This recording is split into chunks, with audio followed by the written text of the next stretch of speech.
जय हिंद साथियों, स्वागत है आपका self study classes with Sumit Jain YouTube channel में। दोस्तों, हिंदी साहित्य की निरंतर ट्रिकी टेस्ट सीरीज चल रही है। रोज आपकी सुबह 9:30 पर ट्रिकी वीडियो आता है, जिससे हम आपकी हिंदी साहित्य के विभिन्न प्रकार की प्रश्नोत्तर रचनाएं सारी की सारी सब कुछ ट्रिकी वे में याद करवाने का प्रयास करते। ठीक है, तो रोज आपको सुबह 9:30 बजे है ना वीडियो आपको मिलता है। ट्रिकी वीडियो जरूर देखें, इसके पहले बहुत सारे वीडियो अपलोड हो चुके हैं, तो वो वीडियो जरूर देखें। ठीक है, तो दोस्तों स्टार्ट करते हैं आज का ये वीडियो, है ना। दोस्तों, आज का आपका जो पहला प्रश्न है कि भरत मिलाप के रचनाकार कौन है।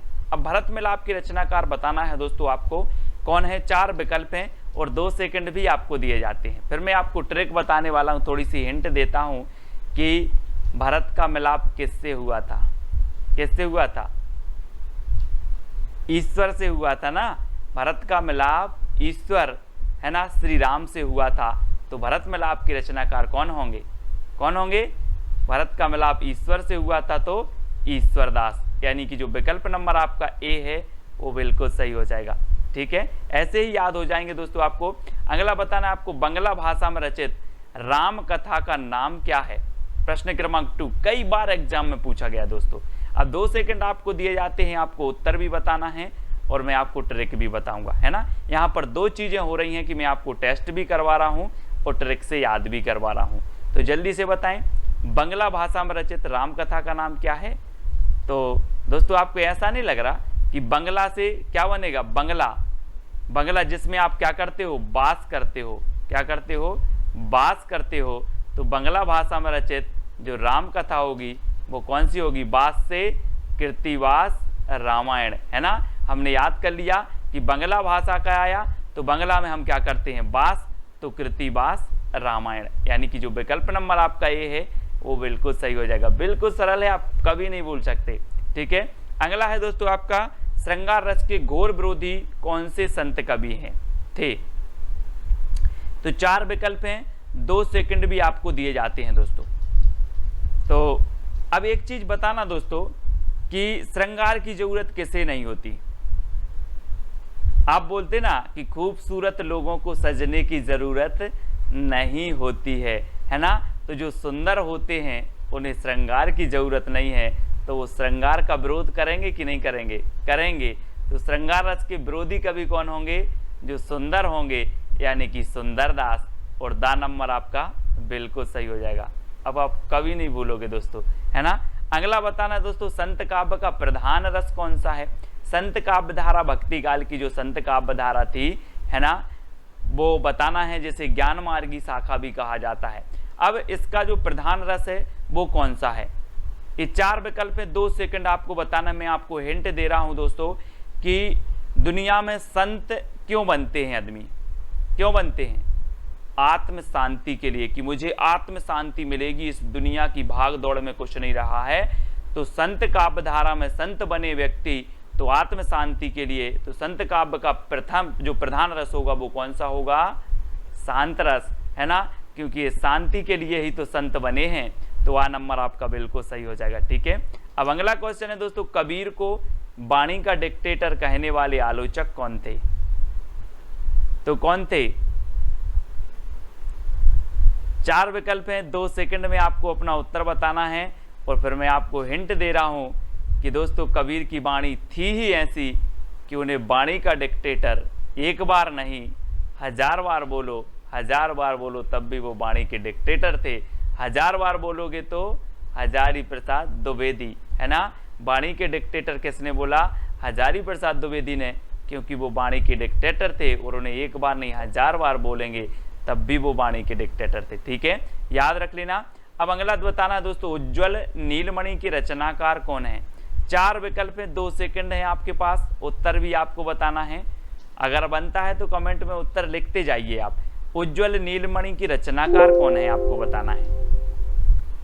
तो एक बताना दोस्तों कि आप लोग पढ़ते ना कि ज्यों ज्यों बूढ़े श्याम रंग त्यों त्यों उज्ज्वल होए, है ना। तो क्या हो रहा है? उज्ज्वल रूप, क्या हो रहा है? रूप उज्ज्वल हो रहा है। तो उज्ज्वल रूप हो रहा है, तो उज्ज्वल नीलमणि के रचनाकार कौन होंगे? कौन होंगे? रूप गोस्वामी, है ना, क्योंकि क्या हो रहा है, रूप उज्जवल हो रहा है। ठीक है, तो डी नंबर आपका बिल्कुल यहाँ पर सही आंसर हो जाएगा, है ना। अगला बताना दोस्तों, विशिष्टाद्वैतवाद के प्रवर्तक कौन है। 4 विकल्प हैं, 4 में से एक का चयन करना है, विशिष्टाद्वैतवाद के प्रवर्तक बताना है। और मैं आपको बता दूं कि इस संसार में विशिष्ट कौन है, कौन है विशिष्ट, राम, है ना, राम, है ना। तो विशिष्टाद्वैतवाद के कौन होंगे, रामानुजाचार्य, यानी कि जो विकल्प नंबर आपका 1 है वो सही है ना। यहाँ पर कहा कि सर संसार में विशिष्ट हैं कौन, राम, तो विशिष्टाद्वैतवाद के प्रवर्तक कौन माने जाएंगे, रामानुजाचार्य। ठीक है, यानी यह नंबर आपका बिल्कुल सही हो रहा है। अगर दोस्तों वीडियो आपको याद हो रहा है, प्रश्न याद हो रहे हैं, ट्रिक अच्छी लग रही है, तो वीडियो को लाइक करके अपने मित्रों तक शेयर जरूर करें। अब बीसल देव रासों के रचनाकार बताना है दोस्तों, बीसल देव, है ना, रासों के रचनाकार कौन होंगे, 2 सेकंड में आपको उत्तर बताना है। तो आपका बिल्कुल सही आंसर क्या हो जाएगा, क्या हो जाएगा, ये रचना कई बार पूछी गई है दोस्तों। और आपको बता दूं कि अजमेर के राजा के प्रेम प्रसंग या वियोग से संबंधित है ना। तो ये श्रृंगारिक रचना मानी जाती है और गीति काव्य मानी जाती है बीसल देव रासो, है ना। और इसके जो रचनाकार हैं वो कौन है, नरपति नाल, है ना। और मैंने आपको कई बार याद करवाया है कि पति कितने नहीं होते, 20 नहीं होते, 1 होते हैं। तो बीसल देव रासो के रचनाकार कौन होंगे, नरपति नाल, है ना, नरपति नाल। इस प्रकार से याद रखेंगे। अब अगला बताना है दोस्तों, हिंदी का प्रथम दैनिक समाचार पत्र समाचार सुधावर्षण के संपादक कौन थे। समाचार सुधावर्षण, सबसे पहले तो ये चीज याद रखनी है कि ये हिंदी का प्रथम दैनिक समाचार पत्र था। ठीक है, और मैं आपको बता दूं कि इसका प्रकाशन हुआ था 1854 में। कहाँ से हुआ था, कलकत्ता से। ठीक है, कलकत्ता से हुआ था। लेकिन इसके संपादक कौन थे, तो ये चीज आपको बतानी है दोस्तों। एक चीज बताना जरा आप, कि जो आप समाचार देखते हो तो सुंदर सुंदर समाचार, है ना, आप चाहते हो यार सुंदर सुंदर समाचार मिल जाए, अच्छी अच्छी है ना, सनसनी खबर मिल जाए, सुंदर सुंदर।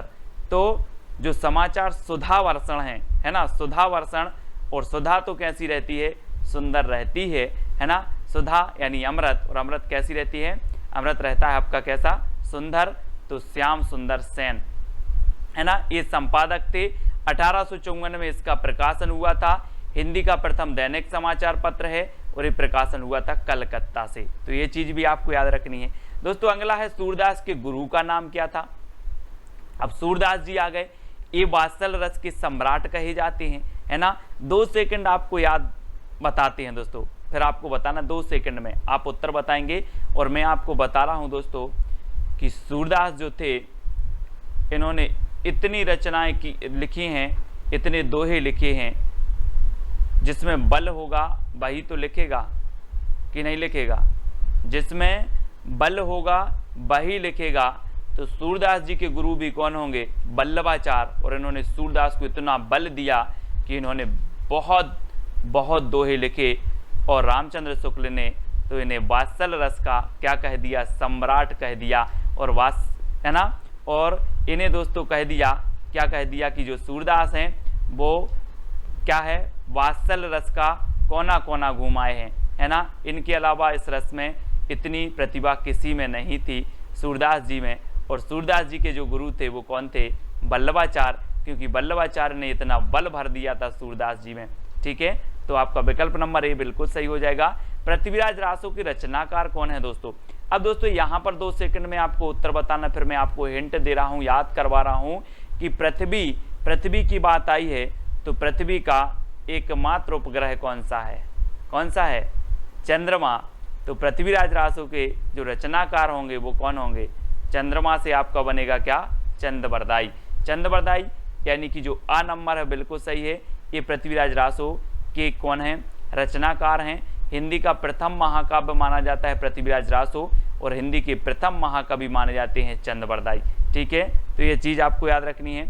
चतुर्भुज दास के गुरु का नाम क्या था दोस्तों, चतुर्भुज दास। ये अष्टछाप के क्या थे, अष्टछाप में शामिल थे चतुर्भुज दास। अब एक चीज बताना, चतुर्भुज से नहीं लग रहा आपको कि 4 भुजाएं, है ना। ये क्या करते थे, 4 भुजाएं बैठे बैठे फैला देते थे। क्या करते थे, चतुर्भुज दास 4 भुजाएं बैठे बैठे फैला देते थे। तो तो चतुर्भुज दास के गुरु कौन होंगे? कौन होंगे? बैठे बैठे फैलाते थे तो विट्ठलनाथ। कौन होंगे? विट्ठलनाथ। याद रख लेना, आ नंबर आपका बिल्कुल सही हो जाएगा। जैसे अष्टछाप की स्थापना हुई, 8 कवि अष्टछाप में थे, 4 कौन थे? वल्लभाचार्य के शिष्य, और 4 थे किसके? विट्ठलनाथ के। ठीक है, उन विट्ठलनाथ के शिष्यों में चतुर्भुज दास एक थे। चतुर्भुज दास ने बैठे बैठे भुजा फैला दी, तो इनके गुरु का नाम हो गया विट्ठलनाथ। इस प्रकार से अगला बताना दोस्तों, संदेश रासक के रचयिता कौन है? संदेश रासक, पहले क्या होता था कि संदेश भेजते थे, बहुत दूर होता था, बहुत दूर होता था, लेकिन अब दूर नहीं है संदेश भेजना, अब दूर नहीं है संदेश भेजना। तो संदेश रासक के रचयिता कौन हो जाएंगे? अब दूर नहीं है से अब्दुर रहमान, अब दूर नहीं है से अब्दुर रहमान, अब दूर नहीं है संदेश भेजना। तो अब्दुर रहमान इसके रचनाकार हैं, और इन्हें अद्दहमाण भी कहा जाता है। क्या कहा जाता है? अद्दहमाण।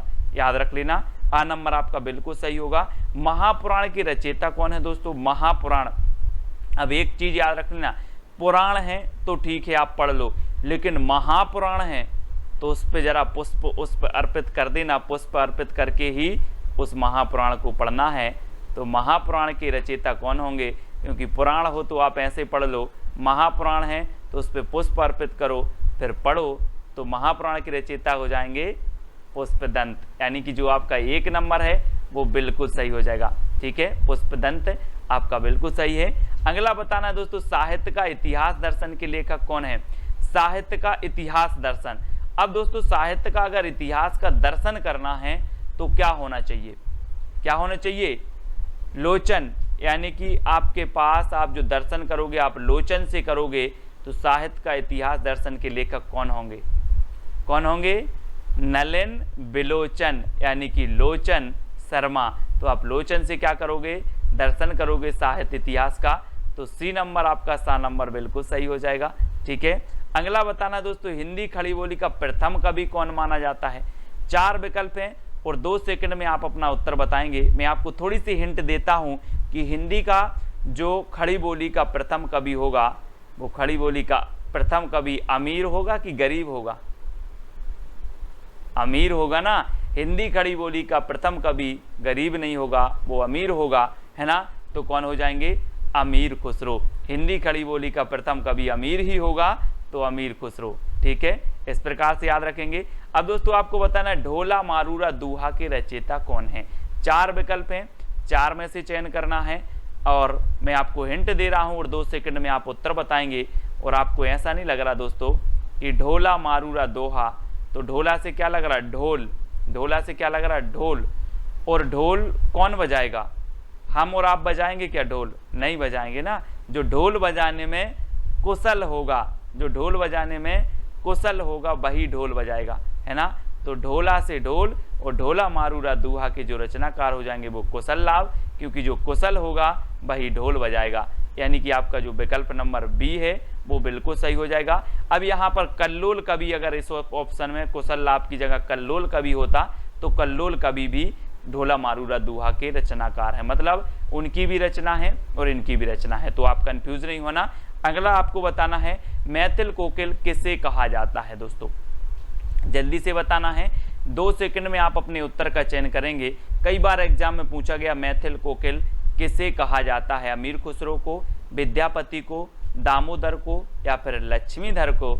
तो दोस्तों एक चीज बताना जरा कि जिसमें विद्या होगी तो वो कोकिल के जैसा बोलेगा, मीठा बोलेगा। आप बोलते ना किसी किसी की आवाज़ इतनी मीठी होती है कि सर इसकी आवाज़ तो बहुत मीठी है, बिल्कुल कोकिल जैसी, है ना। तो जिसमें विद्या होगी वह मीठा बोलेगा कोकिल जैसा। तो मैथिल कोकिल किसे कहा जाएगा? जिसमें विद्या होगी, यानी कि विद्यापति। ठीक है, 12 नंबर आपका बिल्कुल सही हो जाएगा।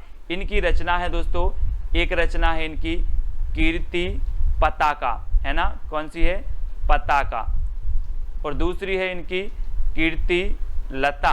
ठीक है, और तीसरी है इनकी पदावली। ठीक है, ये आपको याद रखना है। अब दोस्तों ये जो पदावली रचना है ये किस में है? मैथिली में है। कौन सी भाषा में है? ये मैथिली भाषा में है। ठीक है, और इनकी जो कीर्ति पताका और कीर्ति लता है ये अवहट्ट भाषा में है। तो इनको भी आपको याद रखना है। ठीक है, अगला देख लेते हैं, परमाल रासों के रचनाकार कौन है दोस्तों? परमाल रासों। अब परमाल रासों को दोस्तों मैं आपको बता दूं कि आला खंड भी कहा जाता है। क्या कहा जाता है? आला खंड। और आपने देखा होगा कि गाँव में अगर आला हो रहा है तो व्यक्ति सोता है कि जगता है? जल्दी बताओ, जगता है ना। अगर आला हो रहा है तो व्यक्ति जगता है। तो आला खंड के रचयिता कौन होंगे? जगनेक। और ऐसे भी याद रखें जैसे परमाल, यानी कि दूसरों का माल, दूसरों की जो सामग्री है उसको अगर चोर चुराते हैं तो क्या करते हैं? जगते हैं, रात में जगते हैं, तो भी जगनेक आपका आ नंबर बिल्कुल सही हो जाएगा। परमाल को चुराना है तो जगना पड़ेगा, तो जगनेक है ना। इस प्रकार से अगला बताना है दोस्तों, संदेश रासक किस प्रकार का काव्य है? अभी हमने पढ़ा था कि संदेश रासक के रचयिता कौन है? अब्दुल रहमान। लेकिन ये किस प्रकार का काव्य है, ऐसा भी क्वेश्चन पूछ लिया जाता है। तो एक चीज बताना दोस्तों, अब आप मोबाइल में क्या भेजते हो? कभी कभी संदेश भेजते हो, संदेश हमेशा भेजते हो, व्हाट्सअप चल गया अब तो, है ना। संदेश भेजते हो तो कभी कभी आपका संदेश क्या हो जाता है? खंडित हो जाता है। बोले ये तो गया ही नहीं यार, खंडित हो गया। खंडित हो गया ना। क्या खंडित हो गया? संदेश खंडित हो गया। तो ये संदेश रासक जो काव्य है ये कौन सा होगा? खंड काव्य। कौन सा होगा? खंड काव्य। तो याद रख लेंगे, संदेश खंड हो गया, खंडित हो गया तो खंड काव्य, है ना। अब्दुल रहमान का ये जो है ग्रंथ माना जाता है, तो इसको याद रखेंगे। अब दोस्तों एक चैलेंज प्रश्न है जिसका उत्तर आपको कमेंट में लिखना है, और साथ ही कमेंट के माध्यम से बता देना है कि सर वीडियो बहुत अच्छा लगा, सारे के सारे प्रश्न याद हो गए और आपके लिए बहुत ही उपयोगी है। इस प्रकार की अगर आप ट्रिक चाहते हो तो जितने भी लोगों ने ये वीडियो देखा है सभी लोग एक कमेंट प्रोत्साहन के माध्यम से लिखेंगे और एक कमेंट इस चैलेंज प्रश्न का उत्तर बताएंगे। ठीक है, हिंदी का प्रथम महाकाव्य कौन सा है ये आपको लिखना है, इसका उत्तर आपको बताना है। इसी प्रकार से जितनी भी आपकी रचनाएं होंगी, जितने भी प्रश्न हिंदी साहित्य के होंगे, सारे के सारे प्रश्न मैं आपको ट्रिक से याद करवा दूंगा। बिल्कुल टेंशन मत लेना। आप किसी भी एग्जाम की तैयारी कर रहे हैं हिंदी साहित्य से संबंधित तो पूछा ही जाता है। पिछले वीडियो में हमने आपसे एक क्वेश्चन पूछा था, अष्टछाप की स्थापना कब हुई? तो इसका उत्तर मैं आपको बता देता हूं। अष्टछाप की स्थापना हुई दोस्तों 1565 ईस्वी में। किसने की? तो विट्ठल नाथ ने की। ठीक है, किसने? विट्ठल नाथ ने की। और विट्ठल नाथ के जो पिता थे दोस्तों वो कौन थे? बल्लभाचार्य। कौन थे? बल्लभाचार्य। ठीक है, इस प्रकार से आपको याद रख लेना है, ये बल्लभाचार्य थे। और बल्लभाचार्य दोस्तों के गुरु कौन थे? तो विष्णु स्वामी थे। ठीक है, और बल्लभाचार्य के कितने शिष्य थे? तो 4 शिष्य थे जो अष्टछाप में, है ना, विट्ठल नाथ ने लिए थे, 4 शिष्य ने। और 4 शिष्य कौन थे? विट्ठल नाथ के। तो इस प्रकार से अष्टछाप की स्थापना हुई थी 1565 ईस्वी में और की थी किसने? विट्ठल नाथ ने। ठीक है, तो ये चीज़ आपको याद रखनी है। और दोस्तों आपको टेलीग्राम ग्रुप से अवश्य जुड़ना है। टेलीग्राम ग्रुप है अपना, टेलीग्राम ऐप डाउनलोड करना, उसमें सर्च करना IAS स्टडी ट्रैक और ज्वाइन हो जाना। साथ ही ये व्हाट्सअप नंबर दिया है, तो हिंदी साहित्य का व्हाट्सअप ग्रुप भी है, उस ग्रुप से आपको अगर जुड़ना है तो आपको 9098609291 इस पर आप मैसेज करोगे, आपको लिंक मिल जाएगी। ठीक है, इंस्टाग्राम में आपको जुड़ना है तो self study classes Sumit Jain search करना है। फेसबुक में भी जुड़ने के लिए आपको सुमित जैन सर्च करना है। अब दोस्तों आप सब्सक्राइब जरूर करना और बेल आइकन को दबाना। ठीक है, बेल आइकन को दबाकर ऑल पर क्लिक आपको जरूर करना है ताकि ऑल वीडियो की इन्फॉर्मेशन आप तक पहुंचे। ठीक है, अब आपको बताना है कि वीडियो कैसा लगा। ठीक है, तो आज के वीडियो के लिए साथियों इतना ही। वीडियो को लाइक करें और शेयर अपने मित्रों तक जरूर करें। जय हिंद,